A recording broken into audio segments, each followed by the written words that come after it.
Bonjour à tous, je m'appelle Aurélie. Mon travail consiste à vous accompagner dans l'évolution de votre carrière. Après avoir constaté que de nombreuses personnes cherchent à découvrir de nouveaux métiers, j'ai décidé de partir à la découverte de salariés et de chefs d'entreprise qui acceptent de partager avec nous leur expérience. Chez Super Compétences, nous mettons notre expertise à votre service pour que vos projets prennent vie. Je suis très contente de vous partager l'enquête métier du jour. Vous êtes prêts? C'est parti! Je suis en compagnie d'Aline, qui est artiste ongulaire. Bonjour Aline. Bonjour. Est-ce que vous pouvez vous présenter un petit peu, nous dire un peu d'où vous venez, votre métier, comment vous en êtes venu là? Alors, je m'appelle Aline, j'ai 43 ans. J'ai fait des études en bac secrétariat, donc rien à voir avec l'artiste ongulaire que je suis actuellement. J'ai commencé à travailler dans des boutiques, sacs à main, vêtements, etc. Mais j'ai toujours été passionnée quand même à côté des ongles à faire en vernis. Et je suis allée un jour me faire les ongles dans un institut de beauté et j'ai détesté ce qu'elle m'avait fait. Donc, je suis allée sur un site internet à cette époque-là. C'était un blog un peu où on mettait quelques photos avec trois explications. Donc, je me suis acheté le matos. J'ai commencé à faire comme ça. Et puis, au départ, bien évidemment, ça ressemblait à rien. Rien ne tenait. Jusqu'au jour où, à force d'entraînement, eh bien, c'était un petit peu plus potable. Ça tenait un petit peu plus. Donc, j'ai commencé à mettre des annonces sur le Bon Coin à cette époque-là pour trouver des modèles. Donc, j'ai eu plusieurs personnes qui m'ont contacté et j'ai commencé comme ça. Donc, j'ai gardé ma société pendant 4 ans où je n'ai jamais fait de formation. J'étais vraiment seule à apprendre avec ce fameux site internet où j'essayais de récolter le plus d'informations possible. Et puis, donc pendant 4 ans et demi, ma société a très très bien tourné et j'ai rencontré mon mari qui n'était pas dans la même région que moi. Donc à ce moment-là, j'ai tout abandonné pour retrouver un salariat plutôt paisible et pouvoir Suivre le chéri. ouais, c'est ça, exact, suivre le chéri et puis passer plus de temps avec lui qu'au travail. Donc j'ai pris un 35 heures dans une société où j'étais standardiste téléphonique. Donc j'ai travaillé en tant que standardiste téléphonique pendant à peu près un an et demi. Et après, en fait, j'ai été encore une fois passionnée par ce métier, mais plus évolué. On va dire que je suis pas restée au standardiste téléphonique. J'ai vraiment voulu évoluer. Donc je suis passée au départ assistante de direction, après responsable du pôle téléphonique, et jusqu'à la fin, voilà, j'ai gravi les échelons, jusqu'à devenir sous-directrice d'une société de tests psychotechniques et de bilan de compétences. Donc j'étais vraiment et la directrice, il y avait moi, et après il y avait tout le reste, quoi, les 100 et quelques psychologues, les 100 coachs qui faisaient aussi Ça, des c'était bilans de une compétences. grosse société. C'était au départ une toute petite société avec, quand j'y suis arrivée, il y avait d'ailleurs 10 psychologues qui travaillaient avec nous. Et on a tellement évolué, effectivement, qu'on est arrivé à ce stade avec un standard téléphonique en Biélorussie qui prenait les rendez-vous pour les gens qui avaient perdu leur permis de conduire et qui avaient besoin de passer un test psychotechnique. Donc, je manageais aussi l'équipe de Biélorussie, l'équipe de Macon, et je manageais aussi tout ce qui était psychologue, coach, etc., de bilan de compétences. Et en fait, en 2020, j'ai reçu mes deux neveux du Portugal qui sont venus là en vacances pendant les 2 mois. Et donc, de neveux, les fils de ma sœur. Et en fait, je les ai ramenés à l'aéroport le vendredi. Et en fait, dans la nuit du lundi au mardi, j'ai un de mes neveux qui est décédé dans un accident de voiture à 16 ans. Il venait de fêter ses 16 ans chez moi une semaine avant, en France, quoi. Et ce décès m'a complètement m'a retourné. Mais vraiment, vraiment, C'est marquant. oui, c'est marquant. Et je sais pas, j'ai pas réussi, quoi. Ben, vraiment, c'est comme si j'avais perdu mon fils, quoi, limite. Et donc, je suis retournée au travail au bout d'un mois. Mais là, je ne supportais plus rien ni personne, dont ma directrice, où avant, j'arrivais à Faire me avec. taire, à faire avec. Et là, j'avoue que je n'arrivais plus à comprendre ni ses choix, que je trouvais complètement Ouais. bête, quoi. Je suis désolée de le dire, mais c'est mon avis, hein. Après, je dis pas que les miens étaient meilleurs, mais en tout cas, pour moi, je ne supportais plus. Je ne supportais plus sa façon de manager, sa façon de nous parler, que ce soit à moi, la sous-directrice, ou que ce soit à tous les autres salariés, que ce soit la comptable, tous, je supportais plus sa façon de nous traiter. Et donc, pendant un an, ça a été très dur et j'ai compris qu'elle essayait de me mettre un petit peu de côté. J'étais pas au courant de certaines réunions qui se passaient, alors j'étais quand même la sous-directrice de la société. Mon assistante était au courant, etc. Donc là, j'ai commencé à me rebeller, entre guillemets, et d'ouvrir un petit peu plus ma bouche. Et ça n'a pas plu à ma directrice, donc m'a vraiment mise de côté. Et là, un soir, je suis rentrée après une réunion Skype où elle était en train de me dire, en gros, que j'allais plus manager telle et telle personne. Ça a été le déclic, et là, je me suis dit, je pars. Donc, je me suis mise en arrêt maladie ce soir-là. Alors que j'étais en vacances le lendemain soir, mais j'ai vraiment eu le déclic à me dire si je me mets en arrêt maladie après mes vacances, il n'y a aucun intérêt. Il faut que je lui montre que même un jour, c'est plus possible pour moi. Donc, je me suis mise en arrêt maladie. Et quand je lui ai envoyé mon arrêt maladie, j'ai vu qu'elle avait aucune réaction. En gros, merci, au revoir. Donc là, je me suis dit, mais c'est bon, c'est la fin de la fin. Donc, j'ai attendu quand même un mois d'arrêt pour essayer et je suis revenue en lui disant que j'arrêtais. Donc à ce moment-là, j'avais signé une rupture conventionnelle et je me suis dit, il faut que je reparte dans quelque chose, dans un métier beaucoup plus humain, parce qu'on avait beau travailler dans la psychologie, il n'y avait aucune humanité. On vendait des bilans pour le bien-être au travail, on était tous en burn-out. Donc à ce moment-là, je me suis dit, je veux quelque chose de plus humain et je veux le diriger moi-même dans le sens où, encore une fois, je dis pas que mes idées sont meilleures, mais je me disais, si ma société fonctionne, ce serait grâce à moi. Si elle fonctionne pas, ce sera à cause de moi. Voilà. J'aurais personne au-dessus où j'aurais l'impression d'avoir été faussée dans les choix de la personne. Donc, j'ai attendu un petit peu quand même de me remettre psychologiquement de tout ça. Je suis allée voir une psychiatre aussi pour m'aider, etc. Tellement entre le décès et... Oui, pour mettre les idées. Ouais, c'est ça. Je savais plus quoi. Donc, qui m'a vraiment bien aidée. Et c'est à ce moment-là où je me suis dit, je vais reprendre les ongles, mais cette fois-ci, je vais le faire entre guillemets intelligemment. Je vais faire une formation. Donc, je me suis offerte une formation sur Villefranche-sur-Saône. En toute honnêteté, ça m'a pas appris énormément de choses, mais quand même, ça m'a remise un petit peu quand même avec les nouvelles. Il y avait plein de nouveaux matériaux qui étaient sortis et que moi je connaissais pas. Il y avait aussi plein de techniques que moi je ne connaissais plus entre guillemets parce que tout avait évolué en plus de 10 ans. Tout avait évolué et je me sentais un petit peu. Et moi j'avais pris de l'âge aussi. Et en formation, je me suis retrouvée qu'avec des petites jeunes en gros. Et moi je me suis retrouvée un petit peu la petite vieille qui ne connaissait pas, qui était encore à l'ancienne, etc. Et là je me suis dit il va falloir que je redouble d'efforts en gros pour faire quelque chose de potable. Mais à cette époque-là, je m'étais dit, je retente les ongles comme ça, mais sans ce projet de vraiment faire une vraie onglerie, etc. Je me suis dit, je vais commencer à faire la formation, on verra ce que ça donne, et puis tout ça. Et en fait, première formation, je me suis remise dans les ongles, etc. J'ai pris mes copines, etc. Ça ressemblait de nouveau à rien, bien évidemment, avec 10 ans de non-pratique, même pas sur moi, c'était horrible. Et au bout d'un moment, je me suis dit, non, mais maintenant, il faut que je me lance aussi. Je vais faire quoi de ma vie? Il faut que je fasse quelque chose de passionné. Passionnant, voilà, c'était ça. Donc à ce moment-là, j'ai une copine qui a commencé à m'envoyer un petit peu des collègues de travail à elle, etc. Et puis c'est à ce moment-là où j'ai ouvert ma société, donc le 1er avril 2022. Je commence à ouvrir ma société et j'avoue que ça a tout de suite assez bien fonctionné dans le sens où j'ai aussi voulu me spécialiser dans le nail art et à faire des choses plutôt originales. Des choses que les prothésistes ongulaires ou les artistes ongulaires de la région ne faisaient pas. Et c'est vrai que, j'avoue, hein, on aime ou on n'aime pas, c'est tout ou rien, parce que c'est quand même très particulier, mais ça a le mérite de se faire reconnaître. Donc voilà, c'était particulier, et même si on n'aime pas, on se dit, ah oui, c'est celle qui fait des trucs bizarres. Je m'en fous, je m'en fiche. Moi, l'essentiel, c'est qu'on puisse se rendre compte des choses. Donc pareil, j'ai ouvert mon institut, entre guillemets, mon onglerie, avec un nom assez particulier, la griffe d'une poulette. Et au départ, tout le monde m'a dit, mais je comprends pas ton choix, t'as un beau prénom, pourquoi tu l'appelles pas l'onglerie d'Aline ou l'atelier d'Aline, les ongles d'Aline? Et en fait, je me dis, non, j'ai pas envie d'être comme tout le monde. Si je commence à m'appeler comme ça, les clientes ne sauront même plus qui est qui. On s'appelle toutes comme ça. J'ai dit, non, je voulais un nom particulier. Donc on a fini par me dire, pourquoi la griffe d'une poulette? Et donc pour moi, la griffe, c'était les ongles forcément, qui peuvent être des griffes parce que je les fais très longs. Mais ça peut aussi être la signature, la griffe. Et d'une poulette, je me suis dit, je suis une paysanne. J'habite en plein Jaya, le pays du boulet de Bresse. Et je me suis dit, en fait, autant en jouer et l'assumer jusqu'au bout que, oui, même chez les paysannes, on a le droit de faire des trucs sympas. Et on a le droit d'avoir des clientes paysannes qui aiment aussi les trucs sympas. Donc je me suis dit, la griffe d'une poulette.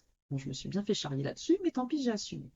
Ensuite, ça a été mon salon de manucure où j'ai fait ça tout en bleu, le bleu un peu d'Yves Saint-Laurent, le bleu du jardin au Maroc, le jardin d'Yves Saint-Laurent qui était un peu ce bleu-là. Et je me suis dit, je veux vraiment quand on arrive dans mon onglerie, qu'on rentre dans un univers, non pas chez sa prothésiste ongulaire, voilà. Je voulais vraiment qu'on arrive chez son artiste ongulaire avec un monde un peu magique. C'est chouette. Donc c'est pour ça que j'ai fait les murs tout bleus et que j'ai mis beaucoup de choses couleur or, etc. et qui représentent maintenant quelque chose aussi pour moi. Pas forcément, j'ai beaucoup de croix, de choses comme ça. C'est pas forcément la religion, c'est vraiment quelque chose de plus intérieur, de plus voilà.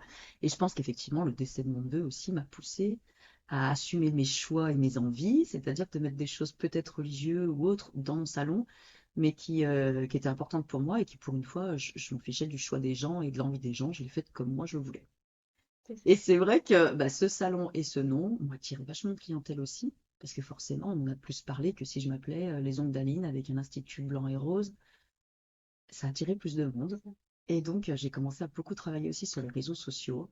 Et j'ai réussi à me créer une communauté d'à peu près, je sais pas, 4000 abonnés, quelque chose comme ça, en 1 an et demi, à peu près, un peu plus.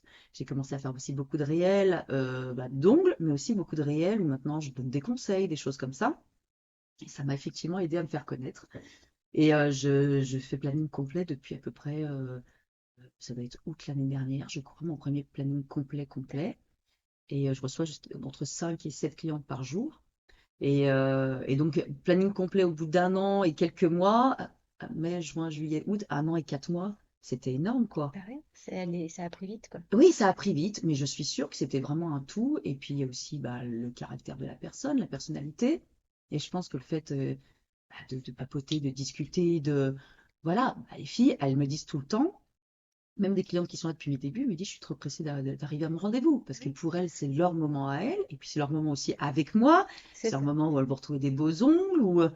Et franchement, ça a cartonné tout de suite. Et j'espère que ça continuera. Mais je fais vraiment tout pour y arriver. C'est-à-dire que je bosse pas 7 heures par jour, quoi. Je fais énormément d'ongles dans la journée. Mais je suis aussi énormément sur les réseaux sociaux.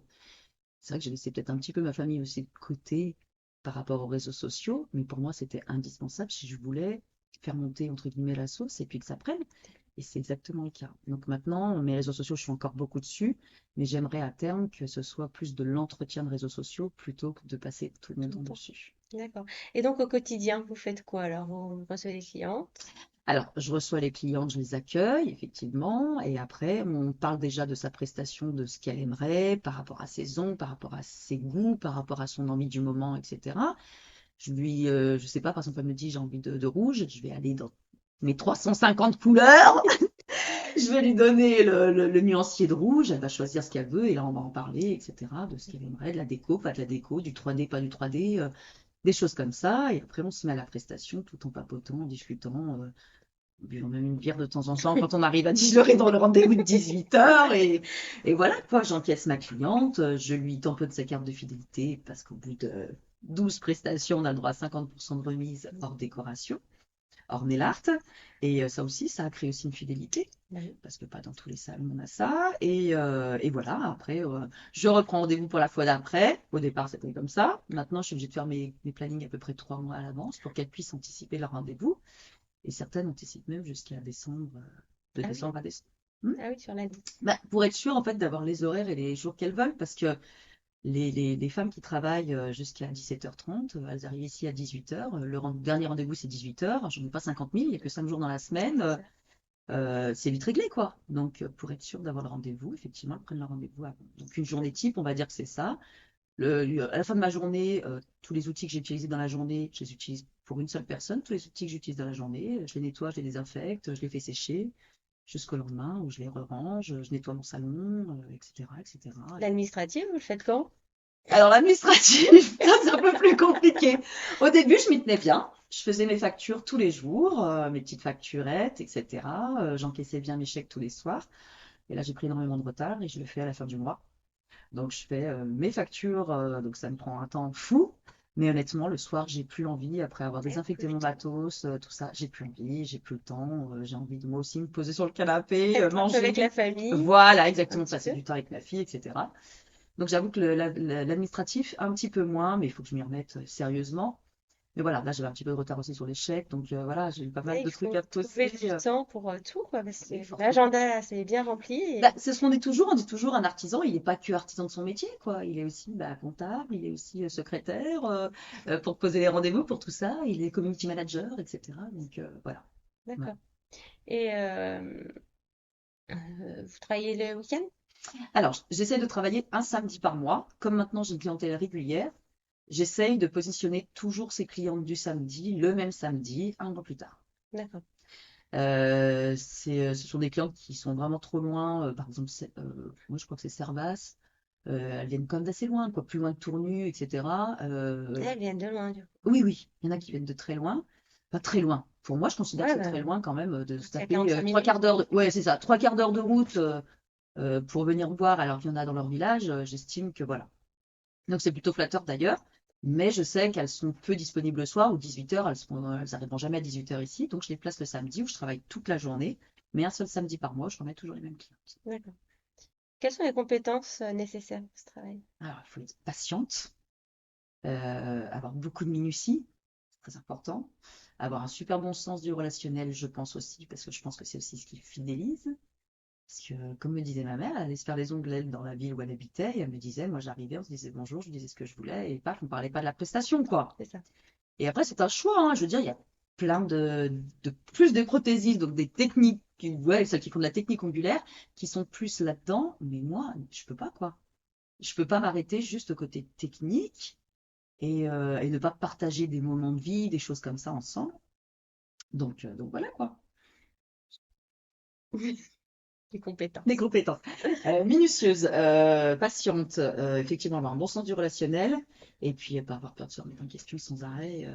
Je sais que je regarde beaucoup de sites internet et des filles beaucoup, bah ouais, beaucoup plus fortes que moi, et là je me dis, ouais, je prends beaucoup mes poses en photo, et ça me permet après de les re-regarder, et de me dire, non mais là je peux pas, faut que je travaille là-dessus, faut que je travaille là-dessus, en fait, de me remettre sans arrêt en Des fois, vous question. n'êtes pas satisfaite de ce que vous avez fait? Ah bah non, ah bah, mais c'est tout le temps, c'est tout le temps, il n'y a jamais eu une pause où je me suis dit, elle est parfaite. Il y a Mais pour forcément. autant, les clientes sont contents. Oui, bien sûr, mais moi, je me sais que je peux l'améliorer. Ah bah non, je suis jamais satisfaite de mon travail, forcément. Jamais. Non, j'ai jamais eu une pause où je me suis dit, celle-ci, elle est parfaite. J'ai rien à rajouter, c'est pas possible. Non, il y a toujours, je sais pas, une petite peau, un endroit où là, je me dis, mais pourquoi j'ai fait ça comme ça? J'aurais dû, ou là, il manque un peu de l'image, ou c'est bête, mais je pense que c'est aussi important de monter en compétence à ce niveau-là. Euh,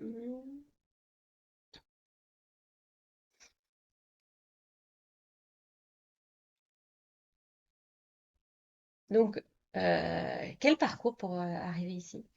Alors, il n'y a aucun parcours obligatoire, mais on va plus passer par des paliers nécessaires, je pense. Alors, obligatoire, non, dans le sens où il n'y a pas de diplôme obligatoire pour être ou prothésiste oculaire ou nail artiste ou des choses comme ça. Mais par contre, c'est vrai que maintenant, je me dis que j'ai perdu un temps incroyable à apprendre par moi-même, alors que j'aurais pu passer par une formation. À cette époque-là, franchement, j'en avais pas les moyens financiers, les formations étaient extrêmement chères. Mais de nos jours, on arrive à trouver des bonnes formations pour, entre guillemets, un prix raisonnable. Et il y en a beaucoup maintenant, passons aussi par le CPF, où on peut financer sa formation. Donc, l'idéal, effectivement, c'est de trouver une formation et de se canaliser, entre guillemets, de se prioriser sur une technique au départ. Pas partir dans tous les sens comme moi j'ai pu faire, le Popitz, la capsule, le gel, le machin. Je me dis de se prioriser sur une seule technique. Je pense qu'on avance beaucoup plus vite que par plusieurs. D'accord, se spécialiser. Oui. Et du coup, vous avez commencé à... vous avez répondu déjà à la question, il est possible d'en vivre. Ah oui. Là, j'en vis. Voilà. Personnellement, j'en vis. Alors, je sais qu'il y en a quand même qui n'en vivent pas et qui aimeraient en vivre, mais je vais être honnête avec vous, c'est pas forcément une question de qualité de travail. C'est-à-dire qu'il y a des filles qui font un super boulot, mais elles n'en vivent pas. Et je pense qu'il leur manque tout simplement de la personnalité pour envers ses clientes, pour fidéliser, etc. Il manque aussi se faire connaître, donc bien travailler sur les réseaux sociaux, etc. Je pense que c'est hyper important. Et puis de se démarquer des autres. Je pense que le fait de ne pas se démarquer, c'est-à-dire qu'elles font un travail parfait, mais pourquoi les clientes, elles n'ont pas l'œil que nous, en tant qu'artistes angulaires, on peut avoir. Donc les clientes, que ce soit une pose qui n'est pas parfaite et une autre qui est parfaite, pour elles, elles vont voir la même chose. Donc elles vont se dire pourquoi plus chez elles que chez l'autre. Donc je pense qu'il faut vraiment se démarquer. Et donc, un conseil pour ceux qui... Un ou deux, plusieurs. Alors des conseils pour ceux qui aimeraient. Qui aimeraient se lancer. Alors effectivement, comme je vous le disais tout à l'heure, c'est se spécialiser dans une seule chose au début, pas partir dans tous les sens de la décoration, par exemple. Il y a beaucoup qui veulent tout de suite faire du nail art. Et en fait, du nail art sur quelque chose qui ressemble à rien, c'est caca, quoi, c'est pas beau. Donc vraiment se concentrer sur la technique avant de se concentrer sur le nail art. Vraiment travailler à se faire connaître, c'est-à-dire sur les réseaux sociaux. Pour moi maintenant, vraiment, j'en parle beaucoup, mais pour moi maintenant, c'est la carte de visite, entre guillemets, des auto-entrepreneurs pour se faire connaître. Pour Oui. moi, c'est hyper Oui, vous n'avez important. pas forcément mis des flyers partout. J'ai au départ distribué des flyers, c'est pas là où j'ai été le plus connu, on va dire. C'est vraiment au niveau de, déjà du bouche à oreille, c'est sûr, mais aussi au niveau des réseaux sociaux, ouais, clairement. Instagram et Facebook. Au départ, c'est Facebook qui m'a apporté le plus de clientes. Et après, ça a été Instagram parce que Instagram, c'est plus ouvert, est devenu plus. Facebook, c'est on va dire une population, une clientèle peut-être plus de mon âge à moi, quarantaine. La quarantaine, cinquantaine, etc. Et Instagram, c'est les plus jeunes. Et au départ, c'est vrai que les plus jeunes n'étaient pas forcément intéressés par des posts, peut-être faites par une vieille, je sais pas. Mais en tout cas, ils étaient moins intéressés. Et maintenant, j'ai réussi à toucher beaucoup plus de filles sur Instagram. Et donc, vraiment, travailler les réseaux sociaux, pour moi, c'est indispensable. Je vous jure que oui, c'est la carte de visite. Maintenant, on met plus une annonce dans le journal pour dire je fais des ongles, machin. On met plus un petit panneau. C'est plus suffisant. Il faut vraiment travailler quelque chose où les gens sont toute la journée dessus. Et toute la journée dessus, c'est quoi? C'est Facebook, c'est Insta, c'est tout Et vous ça. postez tous les combien? Alors, je poste des stories tout le temps, Les jours? tous les jours, c'est-à-dire que plusieurs fois par jour. Même plus. D'accord. Montrer son visage aussi, c'est super important. C'est-à-dire que ça donne confiance à la clientèle aussi. Ça peut donner aussi une envie d'être reçu par elle plus que par une autre parce que ah ben, on a les mêmes délires, on a la même vision des choses. Il y a plein de choses comme ça qui passent à travers en fait les gens.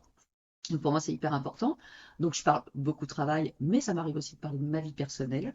Parce que ça, au départ, je ne comprenais pas les gens qui parlaient de leur vie personnelle dans leur compte pro. Et là, je me suis rendu compte, bah, en fait, c'est Ça comme ça humanise un petit peu. Oui, ça humanise et ça crée un lien. Donc, effectivement, quand je revois par exemple une cliente ou une nouvelle cliente et qui me dit, par exemple, samedi dernier, qui m'a dit oui, oui, j'ai vu que vous aviez aussi fait ça, mais ça, moi aussi, je l'ai fait. Quelque chose qui n'a rien à voir avec les ongles, mais qui crée, Oui, qui par humanise. exemple, on a fêté l'anniversaire de ma fille. Ah, moi aussi, elle a 5 ans, nanana, nanana. Effectivement, ça joue. Du coup, il se projette. Effectivement, et on se sent un petit peu dans le même lien. Et il y a certaines filles, des fois, j'ai l'impression que quand elles me parlent sur Instagram, alors que je ne les ai jamais vues, j'ai l'impression qu'elles pensent qu'on est copines, qu'on se connaît, etc. Mais j'aime bien justement parce que je me dis que j'arrive à faire passer à travers les réseaux sociaux qui je suis réellement et j'ai pas ni de tabou et ni de, par exemple, je ne mets jamais de filtre sur mes stories. Je veux vraiment être quelqu'un de vrai. Ça humanise. Et certes, j'ai les cheveux blancs, je suis ridée, il y a plein de choses comme ça, mais je me dis, je suis vraie. Par exemple, dimanche, je fais une story pour montrer mes achats sur Insta. J'étais en pyjama. Je m'en fiche. On était toutes en pyjama dimanche matin derrière nos téléphones, donc je m'en fiche. J'humanise la chose à vouloir montrer que je suis humaine et qu'on n'en a rien à foutre. Ce qui compte, c'est se partager des choses, etc. quoi. Donc en pyjama ou pas en pyjama, je m'en fous. Maquillée ou pas maquillée, je m'en fous. Les cheveux dégueulasses ou pas dégueulasses, je m'en fous. Je me montre comme je suis. Au moment où vous Voilà. faites la story. Ouais, et ça humanise vachement. Ok. Bah, merci, Aline. Ben, merci à vous pour cette interview. Merci d'avoir écouté ce podcast. Vous retrouverez les liens de notre invité du jour en description. Vous trouverez également l'enquête métier du jour en version PDF dans les notes de l'épisode. Si l'interview vous a plu, n'hésitez pas à la relayer autour de vous et de la noter sur votre application de podcast préférée. Vous pourrez retrouver l'ensemble de nos services sur supercompétences.fr. Si vous voulez partager votre métier, prenez contact avec moi pour que nous puissions en discuter. Je reste également disponible pour parler avec vous de vos projets de reconversion professionnelle. Je vous donne rendez-vous au prochain épisode. Belle journée!